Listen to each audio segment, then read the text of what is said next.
2000 வருஷங்களுக்கு முன்னால ஒரு சத்திரத்துல, ஒரு மாட்டு தொழுவத்துல கந்தையினால சுற்றப்பட்டு முன்னணியிலே கிடத்தப்பட்டார் என்று நாம் பாட்டிலே படித்தோம், நம்முடைய பைபிள் போர்ஷன்ல வாசித்தோம். ஒரு மாட்டு கொட்டிலே 2000 வருஷத்துக்கு முன்னால பிறந்த ஒருவரை குறித்து இன்று நாம் இவ்வளவு பேர் கூடி ஏன் கொண்டாடுகிறோம்? இது ஒரு ஆச்சரியமான காரியம்.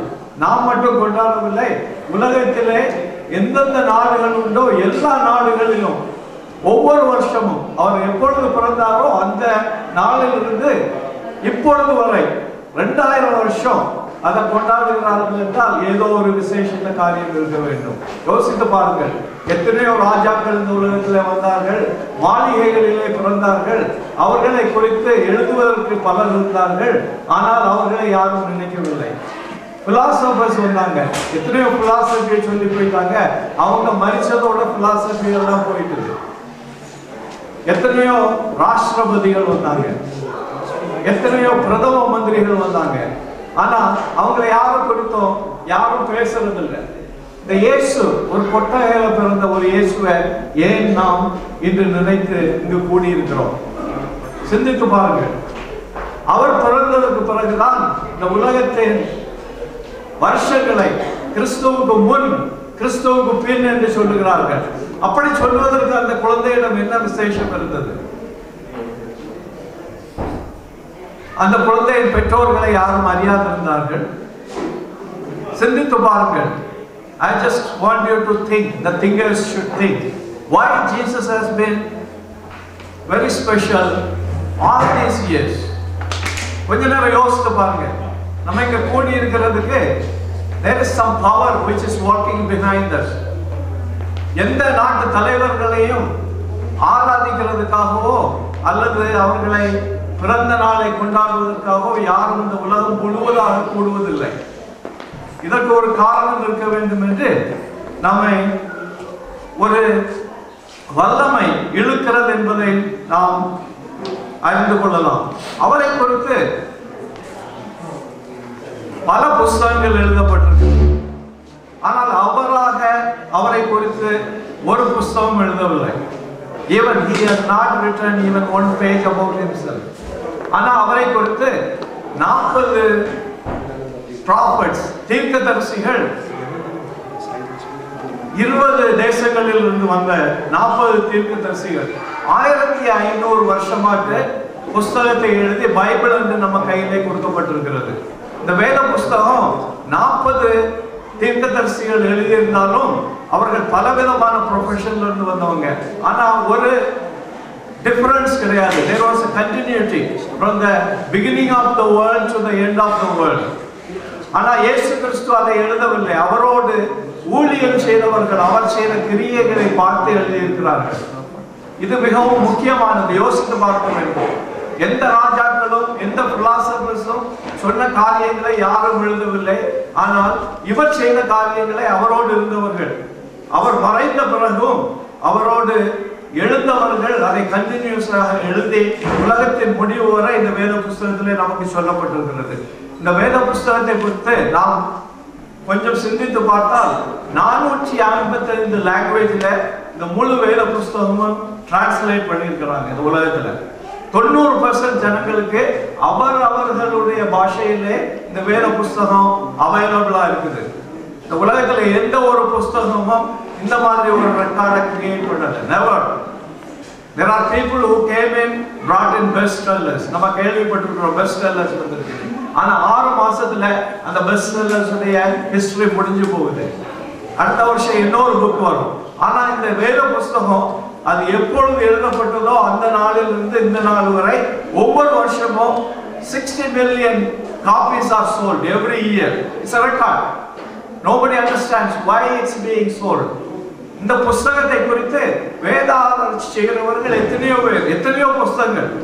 இந்த ஒரு புஸ்தகத்தை வைத்து அநேக புஸ்தகங்கள், millions of books are sold every year.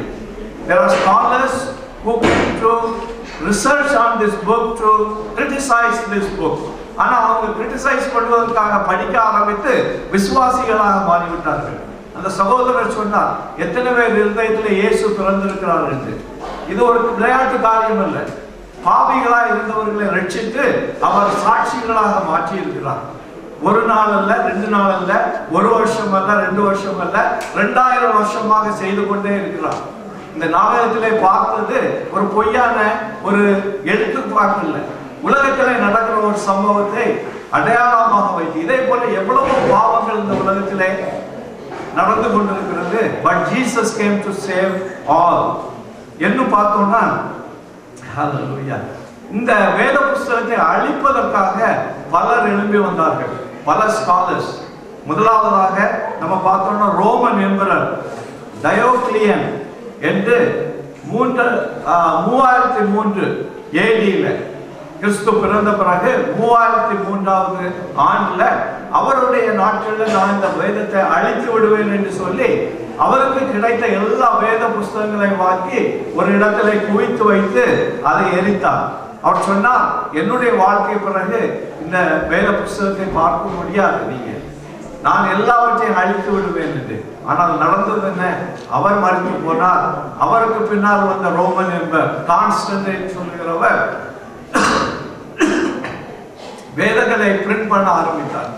அவர் எவ்வளவு அழித்தாரோ அதற்கு மேலாக அவர் பிரிண்ட் பண்ணிவிட்டார். அவர் அது மட்டும் பண்ணவில்லை, ஸ்டேட் ரிலிஜன் என்று எல்லாரையும் கிறிஸ்தவர்களாக அவருடைய நாட்டில் மாற்றிவிட்டார் என்று ஹிஸ்டரி சொல்லுகிறார். I am not talking about a story, it's a history. அதற்கு பிறகு பார்த்தோம் என்றால் பிரெஞ்சு ஸ்காலர் வால்டர் சொல்லிட்டு எல்லாருக்கும் தெரிஞ்சிருக்கும்.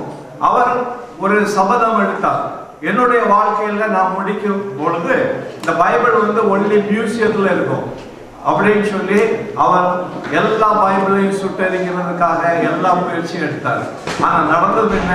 சில ஆண்டுகளிலே I think it happened in the 17th century. He died and his own house became a printing press for the Bible. The Bible Society bought his house. இந்த வார்த்தை சொன்னாரு, நான் வேதத்தை அழிச்சிருவேன் அப்படின்னு சொல்லிட்டு. ஆனா அவர் அழிஞ்சு போயிட்டார். அவரை யாரும் தேடல. இன்னைக்கு அவர் எழுதின ஒரு புஸ்தகம் கூட பப்ளிஷ் ஆக முடியாத இருக்கு. ஆனா அவர் அழித்து விடுவேன் என்று சொன்ன அந்த பைபிள் அவருடைய பில்டிங்ல இருந்து millions of copies they are printing now. So it's not a man's doing. ஒரு மனுஷனால இது செய்ய முடியாது. சிந்தித்து பாருங்க. ஆட்கள் ரட்சிக்கப்படுகிறாங்கன்னா இது ஒரு கதை இல்லை. பாவியா இருந்த என்ன ஆண்டவர் ரட்சித்தார். என்னை போல எத்தனையோ சாட்சிகள் இந்த உலகத்துல உண்டு. அழிவை நோக்கி சென்று கொண்டிருந்த நம்மை அவர் ரட்சிப்பை கொடுத்து ஜீவனுடைய மார்க்கத்தை கொடுத்திருக்கிறார். இது ஒரு கதை என்று நீங்கள் சொல்லிக்க முடியாது. ஏனென்றால் நீங்கள் இல்ல, உங்களுடைய முன்னாள் பிறவிகளை கேட்டு பாருங்கள். 2000 வருஷம் கடந்து வந்து விட்டது செய்தி. இன்னும் அது கடந்து கொண்டே செல்கிறது. இன்னும் நாம பார்க்கணும் என்றால் இதோடு முடியவில்லை. பாப் இன்கர்சால் அப்படின்னு சொல்லிட்டு ஒரு அமெரிக்கன், அவரும் இதே போல நான் பைபிளை என்னுடைய நாட்கள்ல முடித்து விட்டு பைபிள்ல மார்க்ல இருக்கும் அப்படின்னு சொன்னாரு. பிரேதங்களை வைக்கிற இடத்துல தான் பைபிள் ஒரு காப்பி இருக்கும் அப்படின்னு சொன்னார். ஆனா அவருடைய சரீரம் மார்க்குக்கு போய்விட்டது. ஆனால் வேதம் என்றும் ஒவ்வொருவருடைய கையிலும் யாரெல்லாம் விசுவாசி என்று சொல்லுகிறார்களோ அவர்களுடைய கையிலே அவர்கள் வாசிக்கிற பாஷையிலே அவைலபிளா இருக்குது. எவ்வளவு பெரிய மிராக்கிள் பாருங்க. இந்த இயேசுயா ஏன் இது நடக்கிறது என்றால் அவருடைய பிறப்பை நாம் பார்க்க வேண்டும். பிதாவாகிய தேவன் பூமியை ரட்சிப்பதற்காக அவருடைய குமாரனை இந்த பூமியிலே அனுப்பினார் என்று வேதம் சொல்லுகிறது. Who is this Jesus? Was he born to God like a human father and mother that he was born? No. The Bible says the word became flesh and manifested in the form of Jesus. தேவனுடைய வார்த்தை மாமிசமாகி இந்த உலகத்திலே வந்தது என்று நாம் பார்க்கிறோம். இந்த தேவனுடைய பிறப்பை தான் 38 தீர்க்க தரிசனம் நிறைவேற்றி இருக்கிறது. எந்த மனுஷனும் அவன் பிறப்பதற்கு முன்னால் என்ன செய்ய போகிறான், எங்கே பிறக்க போகிறான், அவன் பிறந்து என்னென்ன காரியங்கள் நடக்க போகிறது என்று யாரை குறித்து முன்னால 1000 வருஷத்துக்கு முன்னால இருந்து 400 வருஷம் வரை பல தீர்க்க தரிசிகள் 38 தீர்க்க தரிசனம் அவருடைய பிறப்பில் நிறைவேற்றி இருக்கிறது என்று வேதத்திலே நாம் பார்க்கிறோம். It's not a story. If you want to see, you can take the Bible and read from the Old Testament. The prophecy is fulfilled in the New Testament. அவர் பிறந்ததிலிருந்து பல காரியங்கள். அவர் ஒரு ஸ்திரீயின் வித்து என்று சொல்லி இருக்கிறது. This is a miracle, medical miracle. He was born to a virgin. He had no human father. அதுதான் அந்த வேத புஸ்தகத்தில் நம்ம வாசித்தோம். யோசேப்பு என்ற மனுஷன் மேரிக்காக பெட்ராதல், அதாவது மங்கினி என்று சொல்லுவார்கள், அவளை கல்யாணம் பண்ணுவதற்காக ஆயத்தம் பண்ணி இருக்கும் பொழுது தூதன் வந்து மரியாதையிடம் சொல்லுகிறார். Now the father has sent the message through the angel. It's a miracle. It's not an ordinary thing. So don't make fool of yourself by declaring your unbelief into the world and get yourself destroyed. இயேசுவை எதிர்த்த ஒருவரும் நிலைத்து நிற்கவில்லை. அவர்கள் மட்டந்தரையாய் போனார்கள். ஏனென்றால் அவர் ஜீவனுள்ள தேவன்.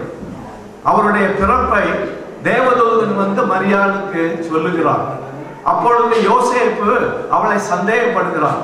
நாம் வேதத்திலே வாசித்தோம், அவளை எப்படியாவது விட்டுவிட வேண்டும். ஏனென்றால் யோசேப்பு ஒரு gentleman, he is a very decent man, good man, so he did not want to spoil the name of Mary. The Bible says அவன் என்ன டிசைட் பண்ணான்னா அவளை சீக்ரெட்டா விட்டுருவேன்னு சொல்லிட்டு அவன் பெட்டிலே படுத்து நான் இன்று மேரியை விட்டு தூரமாய் போய்விடுவேன் என்று யோசித்துக் கொண்டிருக்கும் பொழுது தூதனானவன் வந்தான் என்று வேதத்திலே சொல்லுகிறது. The angel came down and spoke to Joseph, telling, do not leave your girl Mary. She was conceived by the Holy Spirit. இது உலகத்திலே நடக்காத ஒரு காரியம். இயேசு கிறிஸ்து பிறந்தது ஒரு அதிசயம். அவர் ஜீவித்தது ஒரு அதிசயம். அவர் மரித்தது ஒரு அதிசயம். பலர் நினைக்கிறார்கள் இயேசு கிறிஸ்துவை சிலுவையிலே அறைந்து விட்டார்கள். வேதம் சொல்லுகிறது அவர் சிலுவையிலே ஏறி சென்றார். He told Pilate, you have no right to take my life. I have the right to give my life and take my life. அவர் அவருடைய மரணத்திலே போக அதிகாரம் இருந்தது, மரணத்திலிருந்து எழும்ப அதிகாரம் இருந்தது. இதை அறிந்து கொள்ள வேண்டும். It's not a story. If it would have been a story, it must have been challenged and gone into the dust. அவருடைய ஹிஸ்டரியை யாராலும் அழிக்க முடியல. பெரிய பெரிய விஞ்ஞானிகள், even today there are many religious people. The first enemy to Jesus Christ are the religious people who have no knowledge of the Holy Spirit. They have learned something through their mind which cannot understand the expansive work of the wonderful work of God. நமக்கு ஏதாவது விளங்குமா இந்த உலகம் எப்படி பிறந்தது என்று? யாராவது காலையில சூரியனை கூப்பிட்டு நீங்க சூரியனே நீ உதய என்று சொல்லிடுறீங்களா? காலையில எழும்புனீங்கன்னா மூச்சு வரணுமே அப்படின்னு சொல்லி நீங்க மூச்சு எடுக்கிறதுக்கு ட்ரை பண்றீங்களா? Think about yourself. Everything that you are doing is not of your control. God has given a wonderful mechanism in your body. You don't know how does it work. எப்போ உங்களுக்கு தெரியும்னா ஒரு வியாதி வந்துட்டுன்னா ஐயோ வலிக்குதே அப்பதான் தெரியுது. வியாதி வராத வரைக்கும் இந்த சரீரத்தை பற்றி நம்ம கவலைப்படுறது. ஆனா இயேசு இந்த சரீரத்தை மீட்க வந்தார். பாவத்திலே மரிக்கிற சரீரம் நரகத்துக்கு போகும் என்று வேதம் தெளிவாக சொல்லுகிறது. அதனால இந்த சாயங்கால வேளையிலே நம்ம கேப்ரியல் 2 தடவை தூதர் வந்து பேசினார். அதுக்கு பிறகு கிழக்கில் இருந்து நியாய சாஸ்திரிகள் வந்து இயேசுவை தொழுது கொள்ள வந்தார்கள். அதற்கு முன்னால தூதர்கள் மேய்ப்பரிடம் வந்து இயேசுவை குறித்து பேசுகிறார்கள். அதை குறித்து நான் வாசிக்கிறேன். வேதம் சொல்லுகிறது, இதோ எல்லா ஜனத்திற்கும் மிகுந்த சந்தோஷத்தை உண்டாக்கும் நற்செய்தியை உங்களுக்கு அறிவிக்கிறேன்.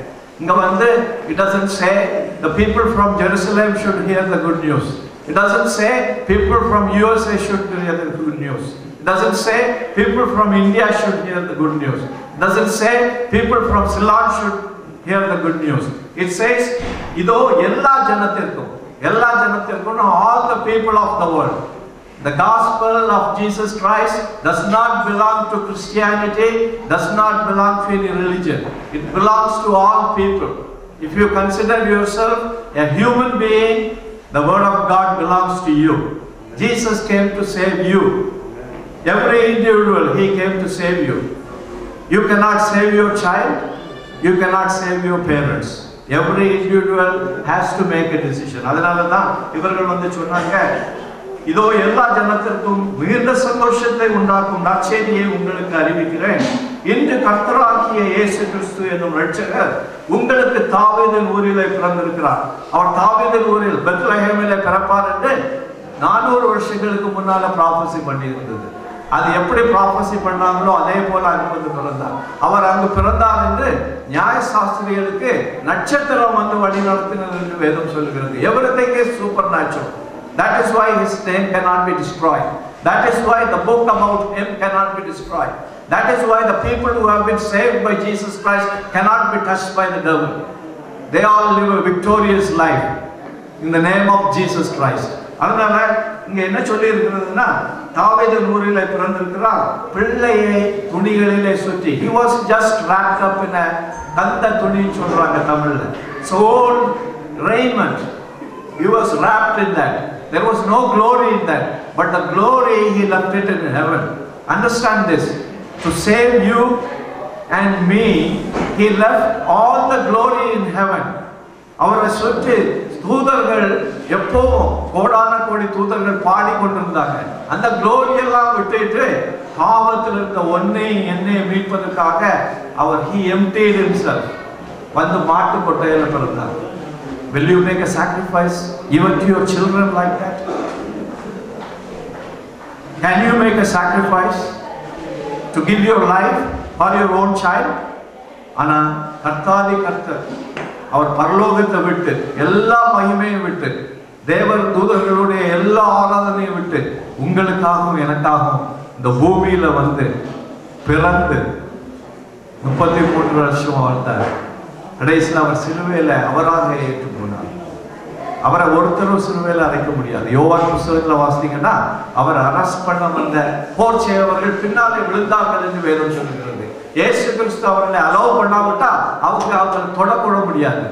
பட் அந்த இயேசு கிறிஸ்து வாய் பேசாதபடி அடிக்கப்படுகிற ஆடை போல சிலுவையிலே கடந்து சென்றார். எதற்காக?